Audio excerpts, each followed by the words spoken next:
Have you ever watched your own family splinter in slow motion, not from tragedy, but from what it leaves behind? The morning after Daniel's funeral, our house was full of people, but empty of warmth. Laughter still echoed faintly in the hallway, as if the walls hadn't realized he was gone. I stood at the kitchen sink, clutching the coffee mug he used every morning, chipped on the rim, initials engraved, and wondered how love could evaporate so quietly. Our two children arrived within hours of each other. Amelia, my eldest, carried calm like armor.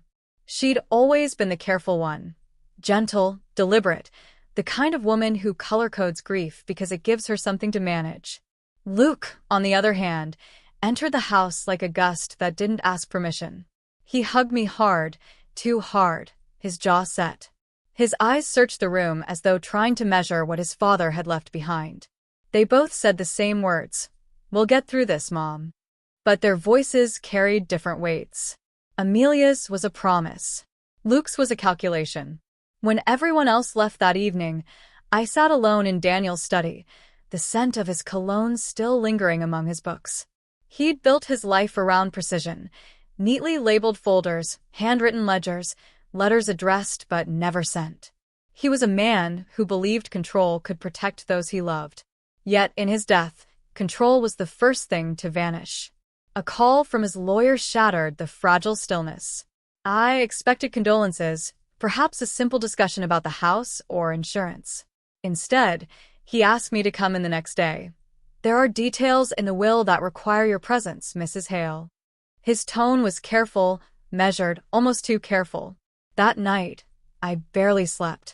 I kept thinking about Daniel's last days, the way he seemed distracted, secretive even. I'd chalked it up to age or exhaustion. Now, a sliver of unease settled beneath my ribs. At dawn, the first rays of light fell across Daniel's framed photograph. His half-smile looked different in the new light, not loving, but knowing. I brushed my thumb across the glass, whispering, "What did you leave us, Daniel?" I didn't know then that the answer would unravel everything, that his final gift wasn't security, but a weapon. And that weapon would soon be turned against me by the very people I thought I'd raised to love, not to take. The lawyer's office smelled faintly of leather and dust, the kind of place where secrets like to linger. I sat across from a mahogany desk too polished for comfort, my hands clasped tightly in my lap. Amelia sat beside me, her posture composed but her eyes restless. Luke leaned against the window, arms folded, pretending indifference, the same act he'd perfected as a teenager when discipline felt like betrayal. Mr. Carmichael, Daniel's lawyer for more than 20 years, cleared his throat. "Your husband was a prudent man," he began, "but he was also private." He opened a folder with deliberate care. "Mrs. Hale, your husband's estate totals just over $50 million. The words hung in the air like a foreign language. 50 million. My breath caught. Daniel, who once panicked over grocery bills, who reused nails and screws because waste is a sin, that Daniel? I turned to my children. Amelia's eyes widened with disbelief. Luke's narrowed with interest. Mr. Carmichael continued, "Half of the estate has been placed in a trust under Mrs. Hale's control. The remainder is to be distributed at her discretion among the children, in accordance with her judgment of fairness." Fairness. The word struck me like a slap. It was so typically Daniel, a man who trusted order more than emotion, who believed fairness could be measured on paper.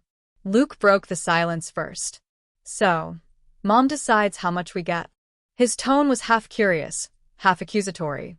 "That's correct," Mr. Carmichael replied evenly. "Your father believed your mother would know best." Luke's jaw tightened. "Convenient." Amelia shot him a warning look, but I could already sense the shift in the air, that invisible thread between us stretching thin, ready to snap. When we left the office, the winter sun had already begun to fade. The drive home was silent except for the rhythmic hum of the tires. I watched their reflections in the window, Amelia biting her lip, Luke staring straight ahead, expression unreadable. I should have felt relief. Security, safety, the kind of financial peace we'd never known. But instead, I felt the edges of something darker forming. That night, I walked through the house, touching the things Daniel had left behind. His books, his watch, the faint trace of his handwriting on old notes. For 34 years, I'd believed I knew him entirely. Yet here he was, reaching out from the grave with one final mystery. It wasn't just the money. It was the silence surrounding it, the decisions he'd made without me, the truths he'd hidden. And as the shadows deepened across the study, I realized the real question wasn't how much Daniel had left us. It was why he'd trusted me to decide who deserved it. That, I feared, was the beginning of our undoing. It started with small requests, subtle, almost harmless. Luke called one morning, his tone casual, but his words carefully chosen. "Mom, I've been thinking about investing," he said. "A friend of mine has a tech startup. If Dad were here, he'd tell me to take the chance." I hesitated. Daniel would have admired initiative, yes, but not risk. "Your father built slowly," I reminded him. "He believed in earning, not gambling." Luke sighed. "I'm not gambling. I'm building something. Don't you want me to succeed?" The guilt slid in smoothly, as it always did. I told him I'd think about it. Amelia found out days later. "He's manipulating you, Mom," she said, folding laundry at the kitchen table. "That's not investment. That's entitlement." I frowned. "He's your brother." "He's also desperate," she countered. "And desperate people don't think about consequences." Her words lingered long after she left. I wanted to believe Luke's intentions were pure, that his ambition was his father's legacy, not his undoing. But when I checked my bank account one afternoon and saw an unauthorized withdrawal for $20,000, the illusion shattered. When I confronted him, Luke didn't flinch. "I needed it fast," he said, defiant. "It's just money. You'll get it back." "It's not about the money," I said quietly. "It's about trust." He laughed, a hollow, humorless sound. "Trust? Dad didn't trust anyone, not even you. Don't act like this makes you different." The words hit harder than I expected. I opened my mouth to protest, but the truth silenced me. Daniel had hidden $50 million without ever mentioning it. Maybe trust had never lived here, as I'd believed. After that day, everything changed. Amelia came by more often, not out of comfort but vigilance. She hovered, checking receipts, suggesting accountants. Luke grew distant, messages unanswered, visits rare. When he did appear, he was sharper, restless, wearing the kind of confidence that reeked of debt. The house itself began to feel foreign. The air carried tension like static before a storm. Every conversation felt rehearsed, every silence waited. One night, I found a crumpled envelope on the doorstep, a printed document from a lawyer Luke had contacted. He was contesting Daniel's will, claiming unfair distribution of assets. My hands trembled as I read it. Amelia arrived moments later, having received the same notice. She looked at me with quiet devastation. "He's really doing this." I sank into Daniel's old chair, the leather cold beneath me. "He's not fighting for money," I whispered. "He's fighting to win." Amelia knelt beside me, her voice breaking. "And what if he forgets with a prize he'll lose?" Outside, thunder rolled across the horizon, slow and deliberate, as if the sky itself was warning what would come next.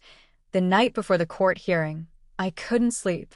The house groaned in the wind, the sound of shifting wood and old memories. I sat in Daniel's study, surrounded by ledgers and legal papers, searching for something, anything, that would help me understand why he'd left us this way.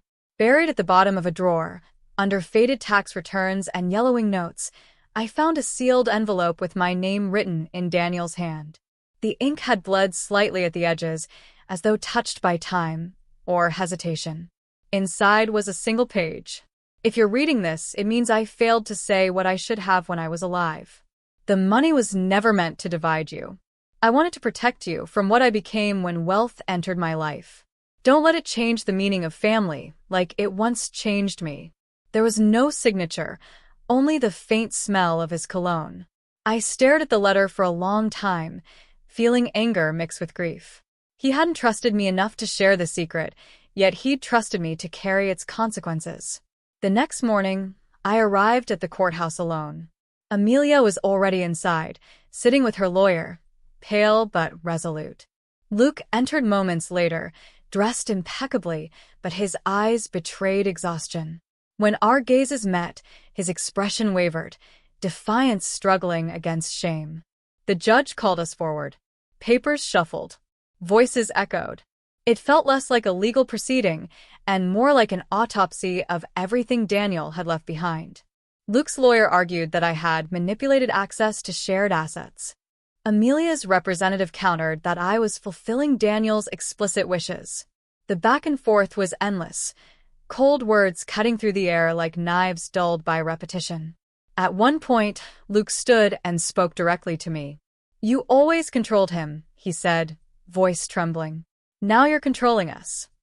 I wanted to shout, to remind him of the nights I stayed up nursing his fevers, of the dreams I'd helped him chase. But all I managed was a whisper. "I never wanted control, Luke. I wanted peace."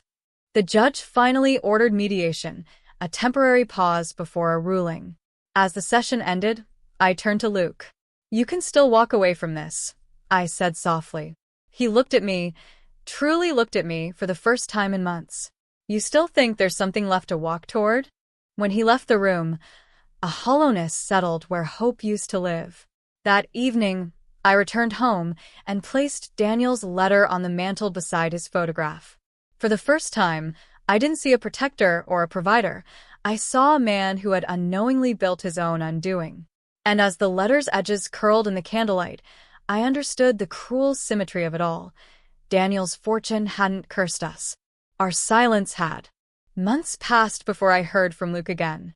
The court proceedings had gone quiet, swallowed by delays and half-hearted negotiations. Amelia checked in often, though even her voice carried exhaustion, the kind that comes from trying to hold together what's already broken. Then, one afternoon, as the first rain of spring tapped against the windows, a letter arrived.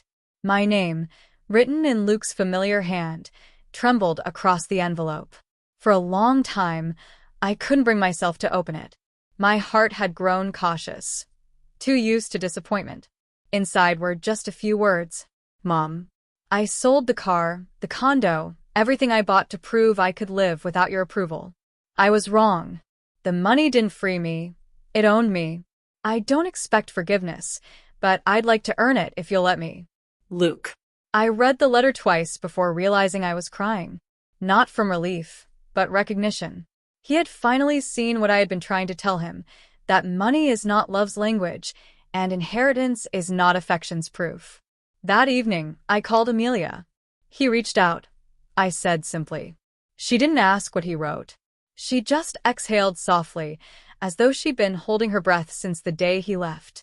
"We should all meet," she said. "No lawyers, no ledgers. Just us." A week later, the three of us sat in the garden Daniel had once tended with quiet devotion. The air smelled of earth and new beginnings. Luke looked thinner, humbler, the sharpness in his eyes replaced by something softer, almost childlike. No one mentioned the money. We spoke instead of small things, recipes Daniel loved, the day Amelia lost her first tooth, the year Luke broke his arm climbing the old oak tree. Every memory felt like a thread being rewoven, fragile but deliberate. When the sun began to set, Luke stood and placed a folded check on the table. "My share," he said. "For the foundation. Use it how you think Dad would have wanted." I didn't speak. I just took his hand, the same hand that had once clenched in anger, and held it until words felt unnecessary. As the garden lights flickered on, I looked toward Daniel's old chair under the oak. For the first time, the memory of him didn't ache. It settled. We had been broken by what he left behind, but perhaps healing was also part of his gift, slow, imperfect, and deeply human. I realized then that wealth doesn't corrupt families, silence does. And forgiveness, though fragile, is the only inheritance that truly multiplies when shared. That night, as I closed the garden gate, I whispered into the dusk, "You can rest now, Daniel. So can we."